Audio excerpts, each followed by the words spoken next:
നമസ്കാരം ലീഡേഴ്സ്. ഞാനിപ്പോൾ അടുത്ത ഒരു വിള കാണിക്കുന്ന വെള്ളരിയാണ്. വെള്ളരി എന്ന് വെച്ച് കഴിഞ്ഞാൽ ഇവർ സാധാരണ വളവിട്ട് ചെയ്ത നേരത്തെ വെള്ളരിയുടെ അവസ്ഥയാണ് ഈ കാണുന്നത്. ഒരുപാട് ഇലകളിലൊക്കെ ഒരുപാട് കേടുപാടുകൾ പ്രാണികളൊക്കെ തിന്നിട്ടായിരിക്കാം, അല്ലെങ്കിൽ വേനൽ കൊണ്ടിട്ടാവാം. ഇലകൾ പഴുത്തു പോയിട്ടുണ്ട്, ഇലകൾ പൊട്ടിപ്പോയിട്ടുണ്ട്, ഇലകളിലൊക്കെ ഒരുപാട് ബുദ്ധിമുട്ടുകൾ സംഭവിച്ചിട്ടുണ്ട്. ഇതിനകത്ത് നമുക്കറിയാം പൂക്കളുടെ എണ്ണത്തിലൊക്കെ ഇത്രയും വലുതായിട്ടുള്ള വെള്ളരിയാണ്. അതിന് നമ്മളിനി കാണിക്കാൻ പോകുന്നതിനെക്കാട്ടി മുമ്പേ ഇട്ടിരിക്കുന്ന വെള്ളരിയുടെ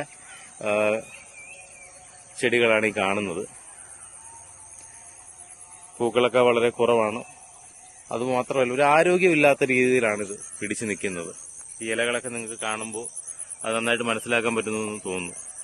ഇനി ഞാൻ രണ്ടാമത്തെ നമ്മുടെ പ്രോഡക്റ്റ് ഉപയോഗിച്ചതിന് ശേഷമുള്ള ഇതിലോട്ട് ഞാൻ വരാം.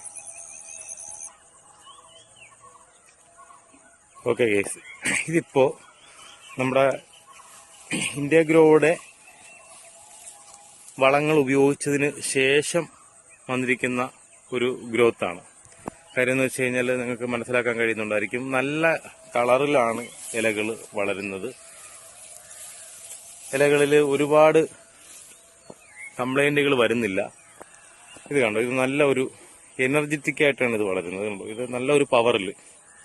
ഞാനൊരു കർഷക കുടുംബത്തിൽപ്പെട്ട ആളാണ്, അതുകൊണ്ട് എനിക്കറിയാം ഈ വെള്ളരിയൊക്കെ നട്ട് കഴിയുമ്പോൾ ഉണ്ടാകുന്ന ഇലകളുടെ പ്രശ്നങ്ങളും അല്ലെങ്കിൽ തണ്ടിന്റെ പ്രശ്നങ്ങളും. ഇപ്പൊ നമുക്ക് കാണാം, തണ്ടൊക്കെ എന്ന് വെച്ചാൽ നല്ല കരുത്തുള്ള തണ്ടുകളായിട്ടും പൂക്കളൊക്കെ നല്ല സ്ട്രോങ് ആയിട്ടാണ് ഇതിനകത്ത് നിൽക്കുന്നത്. നല്ല ഒരു വ്യത്യാസം നമ്മൾ ആദ്യത്തെ വെള്ളരിയുടെ, ഇവർ നേരത്തെ ചെയ്ത വെള്ളരിയുടെ വിളകൾ വെച്ച് നോക്കുമ്പോൾ ഇതിന് മാറ്റങ്ങൾ വന്നിട്ടുണ്ട്. ഈ ഇലയെന്നൊക്കെ പറയുന്നത് നല്ല ഒരു വ്യത്യാസം, നല്ല പൂക്കൾ കണ്ടു, ഒരുപാട് പൂക്കൾ പിടിച്ച് വരുന്നുണ്ട്. നല്ല ഒരു ഗ്രോത്ത് ആണ് നമ്മുടെ പ്രോഡക്റ്റ് ഉപയോഗിക്കുമ്പോൾ ലഭിക്കുന്നത്. ഇനി നമുക്ക് അടുത്ത ഒരു ഇതെന്ന് വെച്ച് കഴിഞ്ഞാൽ വെണ്ടയുടെയാണ്. ഞാൻ അതിലോട്ട് വീഡിയോ കൊണ്ടുപോകാം.